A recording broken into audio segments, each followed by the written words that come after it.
Hi everyone, welcome back to Ascended Masters 101, where we talk about the teachings of the Ascended Masters. In episode 1 of this playlist, we introduce the 7 rays of spiritual light that help us find context and perspective as we discover more of God. If you missed it, check out that episode here. It's in the description below as well. So from episode 1, we know that there are 7 rays and 7 colors that correlate with them because they vibrate at the same frequency.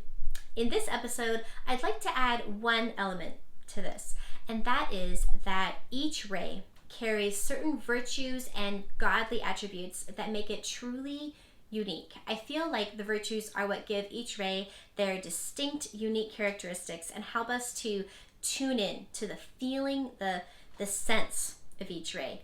There are many virtues that fall under each ray, and together these 7 rays make up a beautiful rainbow bouquet of God's virtues. I like to imagine the 7 rays as being God's way of organizing all of his virtues.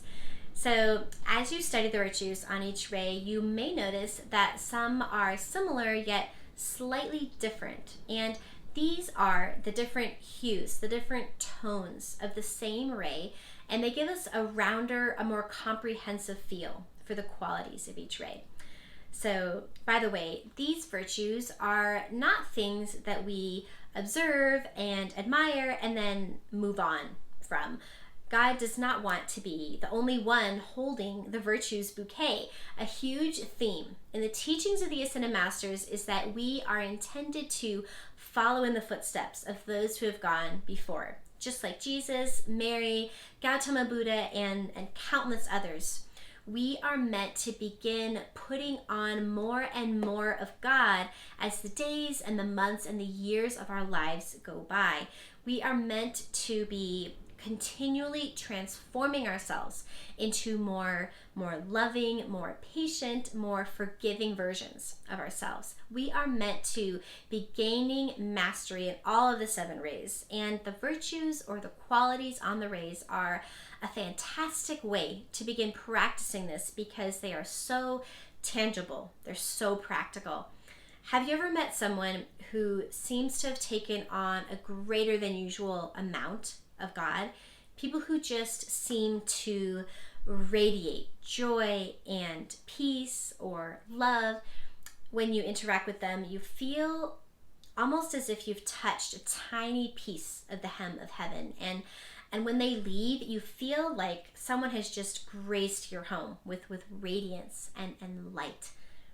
I have had the opportunity to meet a number of such people who are sincere students of the Ascended Masters and who have been intentionally putting on these God qualities for some time. And these individuals are such testaments to the validity of the path of the Ascended Masters.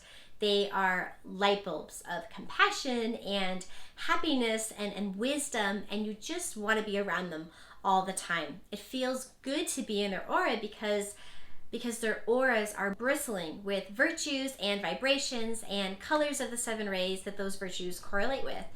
For example, someone who has really grown in the virtue of love on the 3rd ray, which is pink, will have lots of pink in their aura and be surrounded by the vibration of love.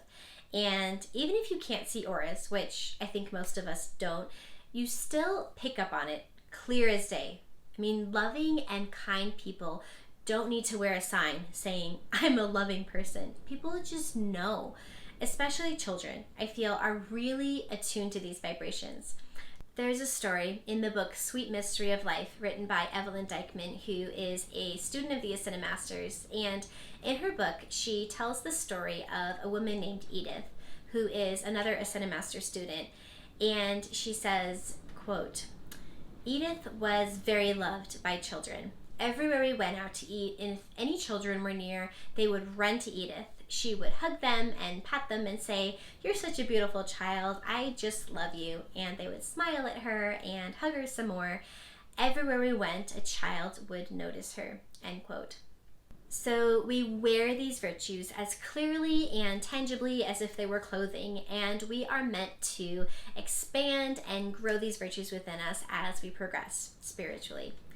So as I mentioned, there are many virtues on each ray, and I'll get to those in the next video, but for now, let's focus on the main virtue or quality for each of the 7 rays to just give us a quick sense of this.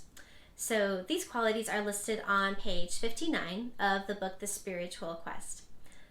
On the first ray, which is blue, the quality is power. This is, of course, referring to the correct use of power. The quality for the second ray, which is yellow, is wisdom. The quality for the third ray, pink, is love. The quality for the fourth ray, which has the color white, is purity. The quality for the fifth ray, color green, is wholeness. The quality for the sixth ray, purple and gold, is service. And the quality for the seventh ray, colored violet, is freedom. So these 7 virtues, power, wisdom, love, purity, wholeness, service, and freedom, capture the main essence of the 7 rays, and putting some attention towards growing these virtues is a wonderful way to just jumpstart your spirituality. So there is so much more to say about each of these qualities, and if you would like to dive a little bit deeper, the Ascended Master El Morya describes the 7 rays and their virtues all really beautifully in the book, The Chela and the Path, and I'll link to that below as well. So thank you so much for watching, and in the next video, we'll talk about some of the other virtues that fall on each of the 7 rays so we can start getting a bigger picture of what each of these rays is about. So thank you, God bless, and I'll see you in the next episode.